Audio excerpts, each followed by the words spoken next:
नमस्कार दोस्तों। आज कर एक नया समाचार हमेशा गहराया हुआ है कि राम मंदिर में करोड़ों की चोरी हुआ है। आइए हम इसके बारे में थोड़ा सा विधि सम्मत होकर जानें। एक दैत्यराज बलि ने वामन भगवान को दान देने में 3 पग भूमि दे दी। गुरु शुक्राचार्य ने रोका, यह छल है, मत दो। पर बलि ने कहा, जो दे दिया वो वापस नहीं ले सकता। 3 पग में 3 लोक दे दिया, पर बलि ने कभी हिसाब नहीं मांगा कि मेरी पृथ्वी पर क्या हो रहा है, मेरे स्वर्ग की रसीद बुक कहाँ है।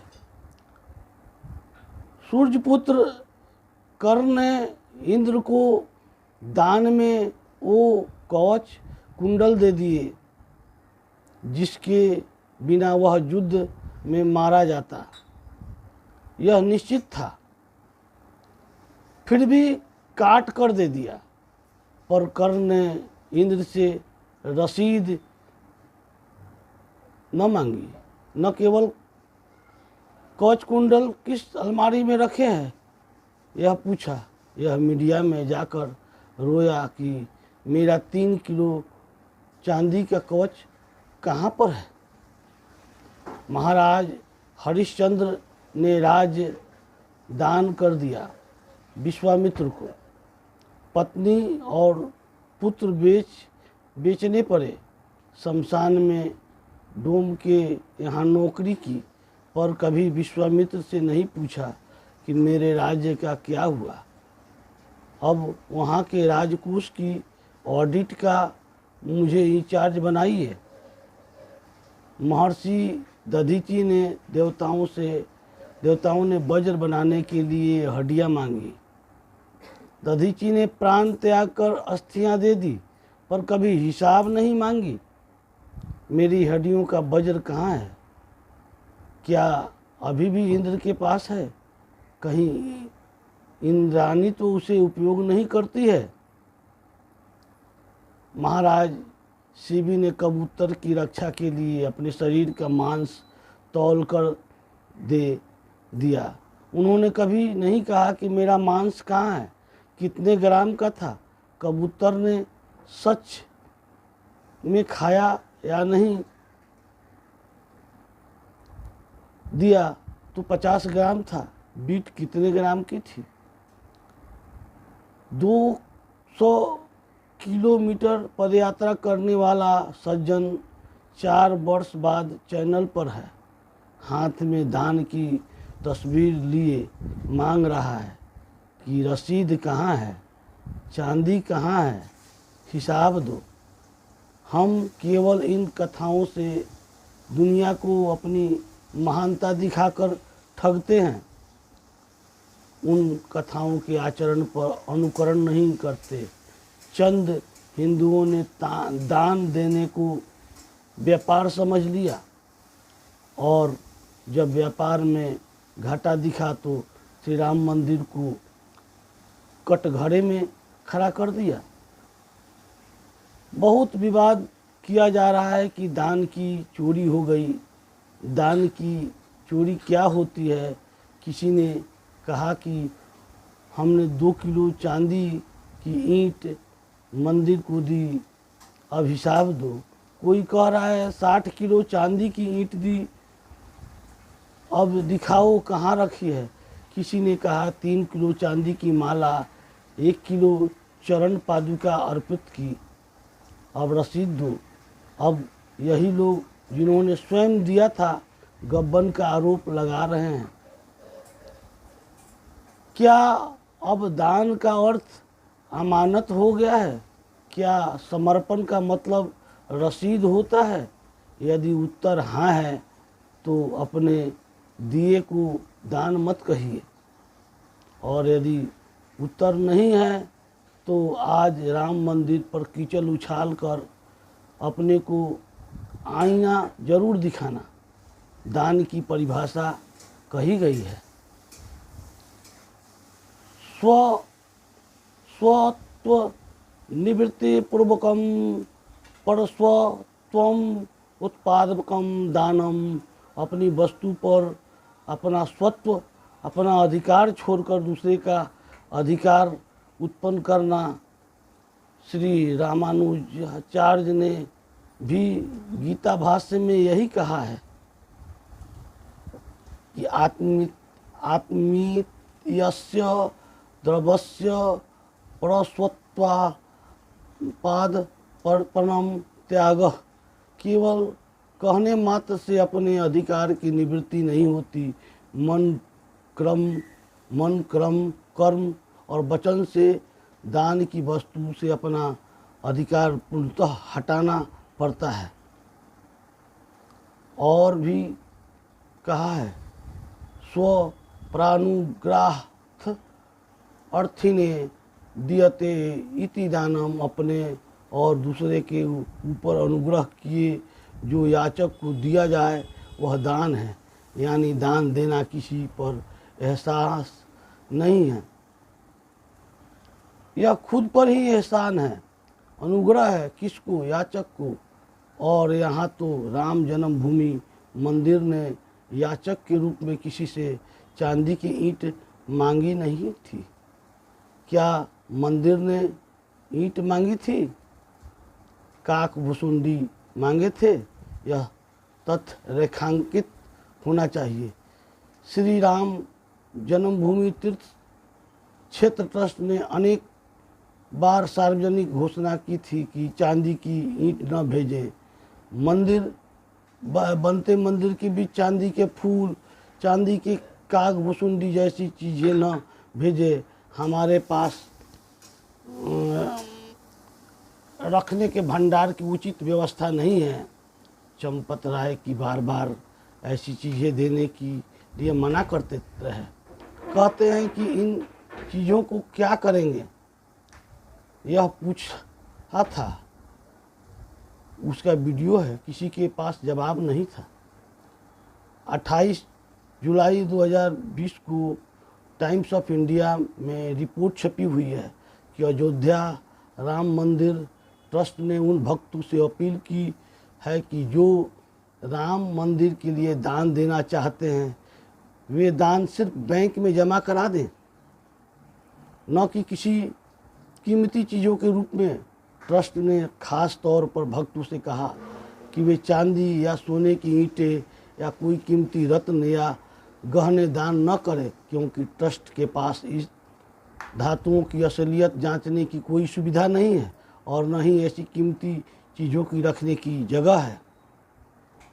राम मंदिर ट्रस्ट के सचिव चंपत राय ने कहा है कि बड़ी संख्या में भक्त राम मंदिर के लिए चांदी की ईंट दान कर रहे थे, लेकिन इससे ट्रस्ट के लिए मुश्किलें पैदा हो रही थी, क्योंकि वह उसकी कीमत का पता नहीं लगा पा रहा था और न ही उन्हें रख पा रहा था।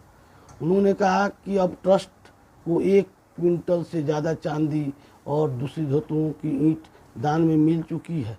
राय ने आगे कहा कि भक्तों को सिर्फ बैंक में जमा करने की दान करना चाहिए। ट्रस्ट के दान पात्र में एक बार 3 mm पतली कॉपर की पत्तियां मांगी थी, पर बैंक ड्राफ्ट और बैंक चेक मांगे थे। तब उन्होंने अपशब्द कहे गए कि भक्तों को अपमान कर रहे हैं, पर फिर भी मंदिर ने न सिर्फ ऐसी भेंटें सम्मानपूर्वक रखी, बल्कि वे सभी सुरक्षित भी है, बाकायदा रजिस्टर में दर्ज की हुई थी, सभी को रसीद दी गई थी। यथायोग मंदिर के कार्य में सहयोग ले ली गई थी। काग भुसुंडी और चांदी के फूल कारसेवकपुरम भगवान के मंदिर में सुरक्षित और पूजित है, और 200 किलो चांदी ईंटों को SBI ने मिंट नाम की संस्था की मदद से गलवाकर आधा किलो के बिक्र के रूप में बदलवाकर अपने पास लॉकर में रखा। जब मंदिर नहीं बना था, वह कारसेवकपुरम की मंदिर था। फिर भी किसी ने चांदी के फूल भेंट दिए, किसी ने चांदी के काकभूसुंडी दिए, किसी ने कई किलो के ईंट भेजे, किसी समूह ने 60 किलो चांदी की ईंट दे दी, आदि आदि। मंदिर ने मना किया, फिर भी ठूस सा गया। कोई व्यक्ति किसी के घर जबरदस्ती कोई वस्तु रख आए और फिर 2 वर्ष बाद आकर पूछे मेरी वस्तु कहाँ है, तो उसका क्या अर्थ है? सावन में कोई रुद्राभिषेक कराए और चांदी के 2 छोटे सर्प चढ़ाए, फिर 3 साल बाद पंडित जी से पूछे कि मेरे चांदी के 2 सर्प कहाँ गए, रखे हैं, उसका क्या किया, रसीद दो। निधि समर्पण अभियान का उद्देश्य केवल अधिकाधिक लोगों की भागीदारी सुनिश्चित करना था। किसी पर कोई दबाव नहीं दिया गया था कि यह दो वह दो, बल्कि कहा गया था कि आप सिर्फ 1 रुपया दें, 10 रुपया दें या 100 रुपया दें, पर राम कार्य से अवश्य जुड़े। किसी को ऐसा लगता है कि आपने दान देकर राम मंदिर पर एहसान कर दिया तो अपने आप को धोखा न दे। अपने ही कल्याण के लिए दान दिया था। अब कुर्म पुराण में कहा गया है कि दान का अर्थ है देना, अर्थात किसी को स्थान, गौ, विद्या, द्रव्य, अन्न आदि का देना जिसको वापस लेने की अपेक्षा न हो। दोहराने की आवश्यकता नहीं है, जिसको वापस देने की अपेक्षा न हो, यह कुर्म पुराण कह रहा है। पर यहाँ तो दूसरा ही नज़ारा दिख रहा है। इन्हें भव्य मंदिर नहीं दिख रहा है, अपने चंद किलो की ईंट शिखर पर सजी देखनी है। ऐसी 500 किलो चांदी आगरा के एक चंदी व्यापारी के घर में रहती है, जिस मंदिर का निर्माण 500 साल बाद हजारों करोड़ों से हुआ है। इसमें अपना योगदान नहीं दिख रहा है। उन्हें मंदिर के स्वर्ण मंडित शिखर पर देव ध्वज देखना था या चांदी के ईंट। दानकर्ताओं के धन से नहीं तो किस धन से बना है ये विराट भव्य श्री राम मंदिर? एक हिंदू के 1-1 रुपया से ही बना हुआ है, सबके दान से और संकल्प से ही बना है, दिख रहा है। पर कुछ लोगों को भव्य मंदिर के ऊंचे शिखर में, सुंदर स्तंभों में, ध्वज फर्शों में, खुले मंडपों में, देव मूर्तियों के अलंकारों में, श्री राम लला के श्री चरणों में अपना योगदान नहीं दिख रहा है। मंदिर ट्रस्ट के द्वारा सभी को जिसने 100 रुपये भी दिए थे उन्हें हाथ रसीद दी गई थी, और इतने मूर्ख थे कि अपने इन्वेस्टमेंट की रसीदें ही नहीं दी। इस झूठ का कोई अंत नहीं है। देश भर में हजारों कार्यकर्ताओं द्वारा घर जाकर रसीद दी गई थी बाकायदा, और कुछ प्रचार के भूखों की रसीद नहीं मिली।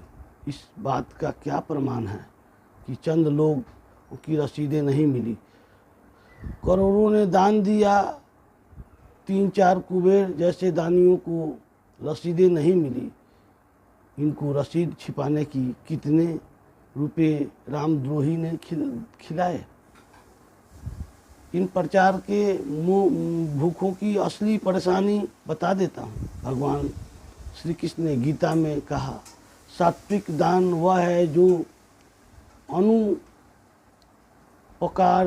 दिया जाए, जिससे बदले में अपने उपकार की कोई आशा न हो। प्रत्युपकार माने केवल पैसा नहीं, कोई भी बदले का फल।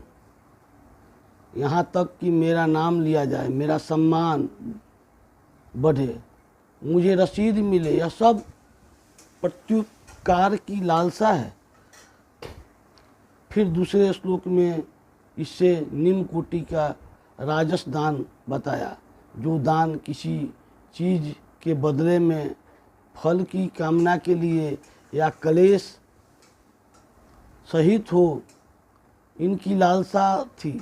मेरा नाम मंदिर के पिलर पर खुदे, मेरा नाम राम मंदिर के पंखे पर लिखकर घूमे। मेरी ईंट चंपत राय अपने माथे पर रख कर सोए। मेरा विज्ञापन मंदिर ट्रस्ट करे, मुझे वीआईपी ट्रीटमेंट मिले। मेरा यशोगान हो, पर जब चांदी की ईंटें देकर भी यह नहीं हुआ तो उम्मीद पर पानी फिर गया। अब बरसात में मेढक निकल कर आ रहे हैं। यहाँ प्रभु श्री रामलला में भक्ति का कोई मौलिक भाव नहीं है, उनकी कोई बात नहीं है। बस हमारी ईंटें, हमारी पैसा, हमारी रसीदें, हमारा अधिकार, सब वस्तुएं अपना अधिकार छोड़ने से ही दान होता है।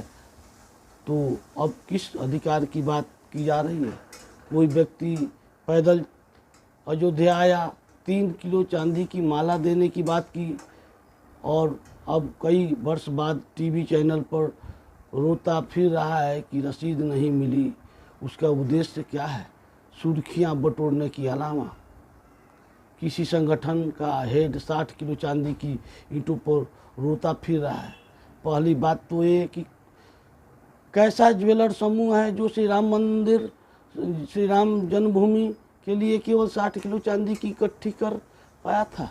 फिर भी देश भर से नाक कटवा दी कि असली ज्वेलर्स के पास ही इससे ज़्यादा चांदी होती है, और उतना वह देश भर से इकट्ठा किए हैं। कई साल तक इस बात का मीडिया में खूब प्रचार किया, अपनी संस्था का नाम रोशन कर लिया, वाहवाही बटोर कर दानवीर का टैग ले लिया, पर प्रचार की पूरी कीमत वसूलने के बाद भी रोता फिर रहा है।